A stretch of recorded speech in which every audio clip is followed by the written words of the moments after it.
Hello friends, welcome back to Mansi study channel. दोस्तों, आज है 17 अक्टूबर 2024 और 17 अक्टूबर 2024 से रिलेटेड करंट अफेयर्स के जितने भी क्वेश्चन बन सकते हैं आज की क्लास में सारे क्वेश्चन को कवर करेंगे और हर क्वेश्चन से रिलेटेड इंपॉर्टेंट पॉइंट भी मैं आपको बताऊंगी। तो आप लोग पूरा क्लास बहुत ध्यान से देखिएगा। और दोस्तों, ये क्लास आपकी मॉर्निंग सुबह 7 AM पे डेली लाइव आती है।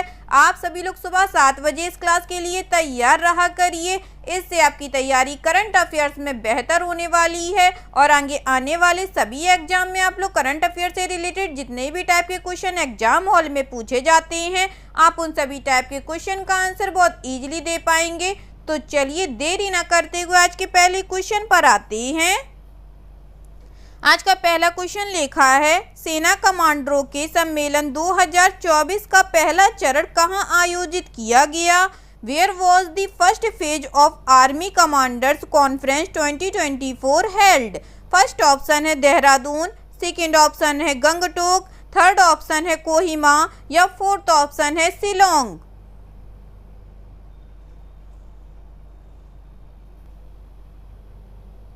बताइएगा फ्रेंड्स, सेना कमांडरों के सम्मेलन 2024 का पहला चरण कहां आयोजित किया गया है?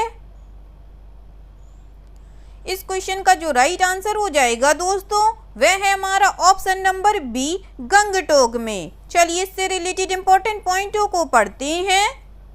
2024 के लिए दूसरे सेना कमांडरों के सम्मेलन का पहला चरण सिक्किम के गंगटोक में हाइब्रिड मोड में आयोजित किया गया। यह 2 दिवसीय सम्मेलन वरिष्ठ कमांडरों के लिए परिचालन तैयारियों की समीक्षा करने, रणनीतियों पर चर्चा करने और भविष्य के निर्देशों की रूपरेखा तैयार करने के लिए एक मंच के रूप में कार्य करता है। सम्मेलन का दूसरा चरण 28 से 29 अक्टूबर को दिल्ली में होगा। ठीक है दोस्तों, चलिए आगे बढ़ते हैं, नेक्स्ट क्वेश्चन देखते हैं। नेक्स्ट क्वेश्चन लिखा है फ्रेंड्स, किस मंत्रालय ने युवा संगम पोर्टल लॉन्च किया? Which ministry launched Yuva Sangam portal? First option है रक्षा मंत्रालय, सेकेंड ऑप्शन है शिक्षा मंत्रालय, थर्ड ऑप्शन है युवा मामले और खेल मंत्रालय, फोर्थ ऑप्शन है महिला और बाल विकास मंत्रालय।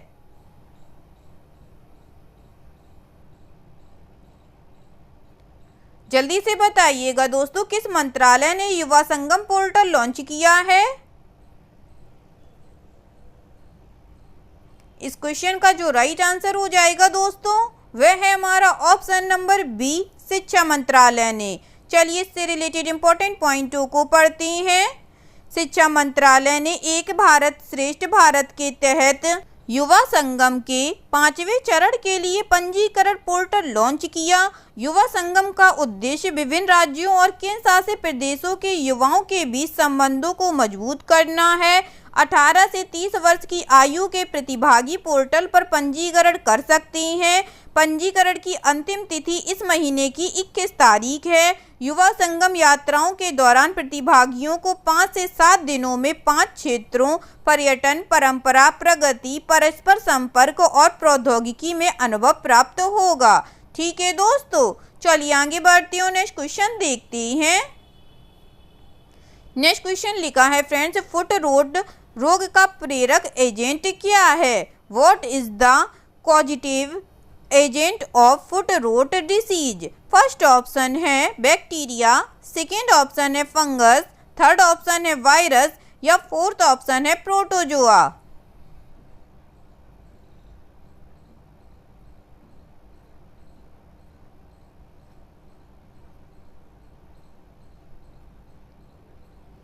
जल्दी से बताइएगा दोस्तों, फुट रोट रोग का प्रेरक एजेंट क्या है?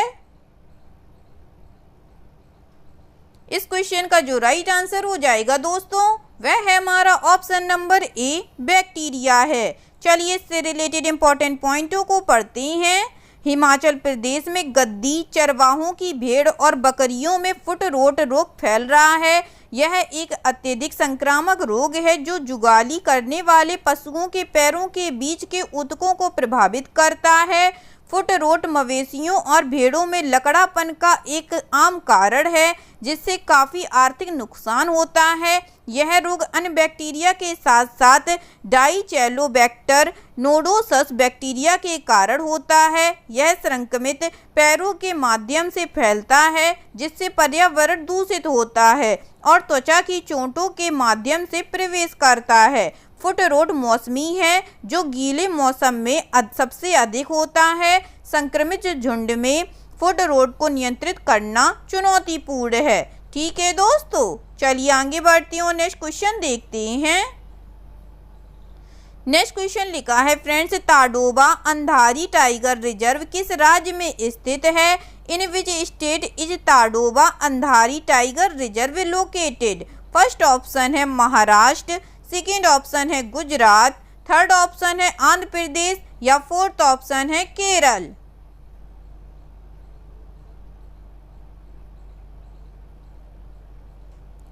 जल्दी से बताइएगा दोस्तों, ताडोबा अंधारी टाइगर रिजर्व किस राज्य में स्थित है? इस क्वेश्चन का जो राइट आंसर हो जाएगा फ्रेंड्स, वह है हमारा ऑप्शन नंबर ए, महाराष्ट्र राज्य में। चलिए इससे रिलेटेड इंपॉर्टेंट पॉइंट पढ़ते हैं। महाराष्ट्र में ताडोबा अंधारी टाइगर रिजर्व पहली बार रोपवे सफारी शुरू कर रहा है। यह चंद्रपुर जिले में स्थित राज्य का सबसे बड़ा और सबसे पुराना टाइगर रिजर्व है। ताडोबा नाम वन जनजातियों द्वारा पूजे जाने वाले स्थानीय देवता से आया है, जबकि अंधारी का अर्थ अंधारी नदी है।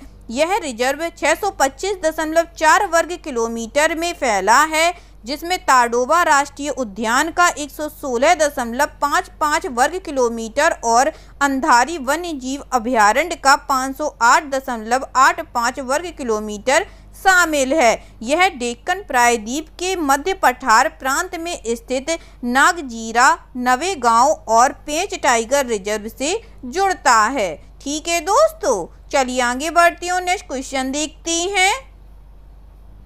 नेक्स्ट क्वेश्चन लिखा है फ्रेंड्स, हाल ही में सेना प्रमुख ने किस शहर में अग्नि अस्त्र बहुलक्ष्य विस्फोट उपकरण लॉन्च किया है? In which city did the army chief recently launch the Agnistra multi target explosive device? First option है महाराष्ट्र, सेकेंड ऑप्शन है गंगटोक, थर्ड ऑप्शन है आंध्र प्रदेश या फोर्थ ऑप्शन है केरल।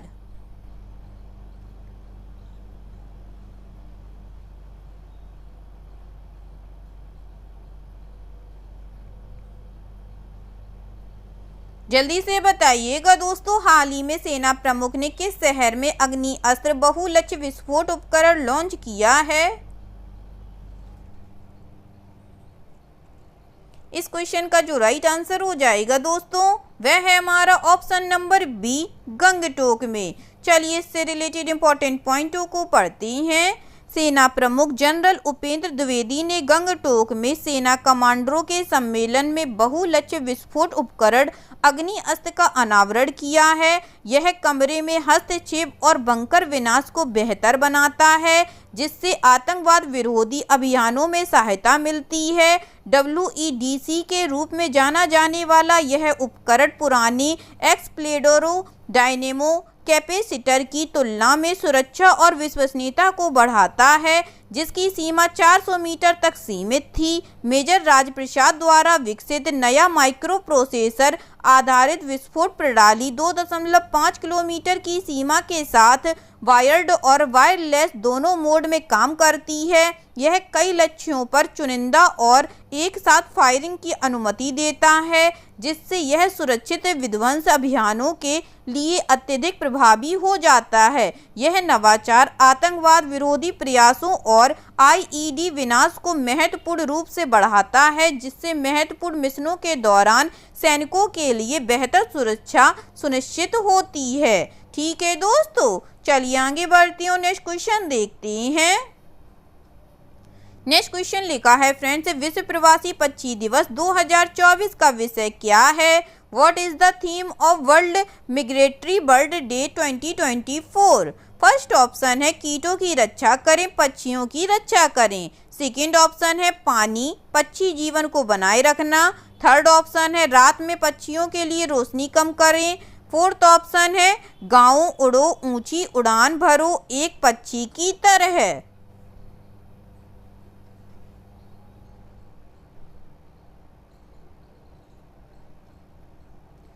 बताइएगा दोस्तों, विश्व प्रवासी पक्षी दिवस 2024 का विषय क्या है। इस क्वेश्चन का जो राइट आंसर हो जाएगा फ्रेंड्स, वह है हमारा ऑप्शन नंबर ए, कीटों की रक्षा करें, पक्षियों की रक्षा करें। चलिए इससे रिलेटेड इंपॉर्टेंट पॉइंटों को पढ़ते हैं। विश्व प्रवासी पक्षी दिवस प्रवासी पक्षियों के संरक्षण के बारे में जागरूकता बढ़ाने के लिए एक वैश्विक अभियान है। यह उनके संरक्षण के लिए अंतर्राष्ट्रीय सहयोग के महत्व पर जोर देता है। 2024 में यह 11 मई और 12 अक्टूबर को मनाया गया, जो दोनों गोलार्धों में मौसमी प्रवास को चिन्हित करता है। 2024 का विषय है कीटों की रक्षा करें, पक्षियों की रक्षा करें। ठीक है दोस्तों, चलिए आगे बढ़ती हूँ, नेक्स्ट क्वेश्चन देखते हैं। नेक्स्ट क्वेश्चन लिखा है फ्रेंड्स, केंद्रीय औषधि मानक नियंत्रण संगठन किस मंत्रालय के अधीन काम करता है। Central drugs standard control organisation works under which ministry. First option है महिला एवं बाल विकास मंत्रालय। सेकेंड ऑप्शन है स्वास्थ्य एवं परिवार कल्याण मंत्रालय। थर्ड ऑप्शन है ग्रामीण विकास मंत्रालय या फोर्थ ऑप्शन है विज्ञान और प्रौद्योगिकी मंत्रालय।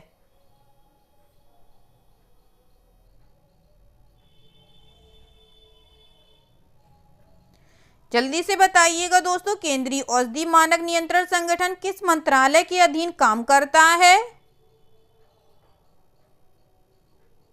इस क्वेश्चन का जो राइट आंसर हो जाएगा फ्रेंड्स, वह है हमारा ऑप्शन नंबर बी, स्वास्थ्य एवं परिवार कल्याण मंत्रालय के अधीन। चलिए इससे रिलेटेड इंपॉर्टेंट पॉइंटों को पढ़ते हैं। केंद्रीय औषधि मानक नियंत्रण संगठन ने वैक्सीन विनियमन में सुरक्षा, प्रभावकारिता और गुणवत्ता के लिए WHO मानकों को पूरा किया है। CDSCO भारत का राष्ट्रीय चिकित्सा उपकरणों के लिए नियामक प्राधिकरण है, जो स्वास्थ्य और परिवार कल्याण मंत्रालय के अधीन काम करता है। Drugs controller general of India CDSCO का प्रमुख है, जिसका मुख्यालय नई दिल्ली में है। CDSCO की जिम्मेदारियों में नई दवा की मंजूरी, नैदानिक परीक्षण, दवा मानक, आयात गुणवत्ता नियंत्रण और राज्य नियामकों के साथ समन्वय शामिल है। यह राज्य प्राधिकरणों के साथ मिलकर रक्त उत्पादों, टीकों और फोर द्रव जैसी महत्वपूर्ण दवाओं के लिए लाइसेंस भी देता है। ठीक है दोस्तों, चलिए आगे बढ़ती हूँ, नेक्स्ट क्वेश्चन देखते हैं। नेक्स्ट क्वेश्चन लिखा है फ्रेंड्स, भारत डिजिटल कृषि सम्मेलन 2024 कहाँ आयोजित किया गया है। Where was the India digital agriculture conference 2024 held. First option है न्यू दिल्ली में, सेकेंड ऑप्शन है चेन्नई में, थर्ड ऑप्शन है हैदराबाद में, फोर्थ ऑप्शन है कोलकाता में।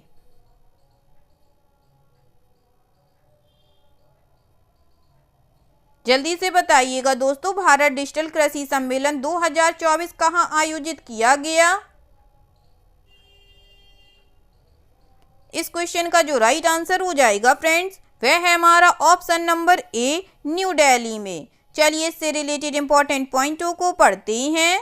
ICFA और IIT रोपड़ द्वारा संयुक्त राष्ट्र में आयोजित इंडिया डिजिटल एग्री कॉन्फ्रेंस 2024 का आयोजन नई दिल्ली में किया गया। इस मिशन का उद्देश्य किसानों को बेहतर निर्णय लेने और ग्रामीण आजीविका को बढ़ावा देने के लिए वास्तविक समय की जानकारी के साथ सशक्त बनाना है। इस कार्यक्रम में पारंपरिक खेती में नवाचार करने, स्थिरता को बढ़ावा देने और जलवायु लचीली प्रणालियों के निर्माण के लिए प्रौद्योगिकी और सहयोग का उपयोग करने पर जोर दिया गया है। ठीक है दोस्तों, चलिए आगे बढ़ती हूँ, नेक्स्ट क्वेश्चन देखते हैं। नेक्स्ट क्वेश्चन लिखा है फ्रेंड्स, निम्नलिखित में से किस देश ने ग्लोबल बायोफ्यूल अलायंस के साथ मेजबान देश समझौते पर हस्ताक्षर किए हैं। Which of the following countries has signed the host country agreement with the global biofuel alliance. First option है भारत, सेकेंड ऑप्शन है इटली, थर्ड ऑप्शन है जर्मनी, फोर्थ ऑप्शन है फ्रांस।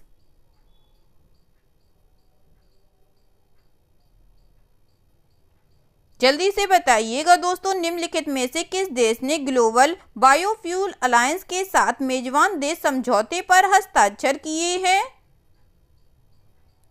इस क्वेश्चन का जो राइट आंसर हो जाएगा दोस्तों, वह है हमारा ऑप्शन नंबर ए, भारत देश ने। चलिए इससे रिलेटेड इंपॉर्टेंट पॉइंटों को पढ़ते हैं। भारत ने जैव ईंधन को नया स्वरूप देने के लिए एक अनोखी पहल की और अपना कदम आगे किया है। G20 में कई मेजबान देशों के साथ शुरू की गई पहल ग्लोबल बायोफ्यूल अलायंस के साथ अब भारत ने समझौते पत्र पर हस्ताक्षर किए हैं। इस बात की जानकारी विदेश मंत्रालय ने साझा की है। भारत सरकार की ओर से उठाए गए इस कदम में अब जैव ईंधन को और अधिक प्रोत्साहन मिलेगा। ग्लोबल बायोफ्यूल अलायंस के साथ मेजबान देश समझौते पर हस्ताक्षर करने के बाद अब भारत में अलायंस का सचिवालय आधिकारिक रूप से स्थापित किया जाएगा। ठीक है दोस्तों, चलिए आगे बढ़ते हैं और आज का लास्ट क्वेश्चन देखते हैं। आज का लास्ट क्वेश्चन लिखा है फ्रेंड्स, निम्नलिखित में से कहां भारतीय नौसेना का सेमिनार स्वावलंबन 2024 आयोजित किया जाएगा? Where among the following will the Indian Navy seminar Swavlamban 2024 be held? First option है न्यू दिल्ली में, सेकेंड ऑप्शन है चेन्नई में, थर्ड ऑप्शन है हैदराबाद में या फोर्थ ऑप्शन है कोलकाता में।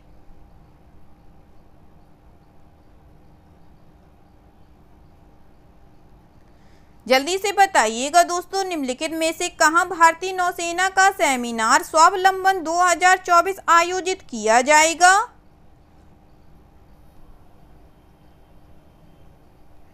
इस क्वेश्चन का जो राइट आंसर हो जाएगा फ्रेंड्स, वह है हमारा option number A, new Delhi में। चलिए इस क्वेश्चन से रिलेटेड इंपॉर्टेंट पॉइंटों को पढ़ते हैं। भारतीय नौसेना की सामुद्रिक नवाचार और स्वदेशीकरण सेमिनार के तीसरे संस्करण स्वावलंबन 2024 का आयोजन 28 से 29 अक्टूबर तक भारत मंडपम में होगा। यह 2 दिवसीय कार्यक्रम दिल्ली के प्रगति मैदान के हॉल संख्या 14 में होगा। रक्षा मंत्रालय ने शुक्रवार इसकी जानकारी दी है। रक्षा मंत्रालय के अनुसार स्वावलंबन सेमिनार के गत 2 चरणों के दौरान भारतीय नौसेना को भारतीय उद्योगों से 2000 से अधिक प्रस्ताव मिले हैं, जिन्हें 155 चुनौतियों में परिवर्तित कर प्रोटोटाइप का विकास सुगम किया गया। यह इस पहल के द्वारा 200 से अधिक MSME स्टार्टअप के साथ IDEX योजना के अंतर्गत सहयोग समर्थ हो सका है। ठीक है दोस्तों, आई होप आज के सभी क्वेश्चन आप लोगों को बहुत अच्छे लगे होंगे फ्रेंड्स, और सभी क्वेश्चन से रिलेटेड इंपॉर्टेंट पॉइंट के नोट्स भी आप लोगों को बहुत अच्छे से समझ में आए होंगे। एग्जाम के नज़रिए से दोस्तों क्लास बहुत हेल्पफुल रही होगी आप लोगों के लिए। अगर आपको क्लास अच्छी लगी और सारे फैक्टों को आप लोगों ने अच्छे से समझा हो तो प्लीज़ इस क्लास को लाइक कीजिएगा, शेयर कीजिएगा और आपके अपने चैनल मानसी स्टडी चैनल को सब्सक्राइब कीजिएगा और अपना कमेंट बॉक्स में करना मत भूलिएगा। ठीक है दोस्तों, थैंक यू सो मच दोस्तों।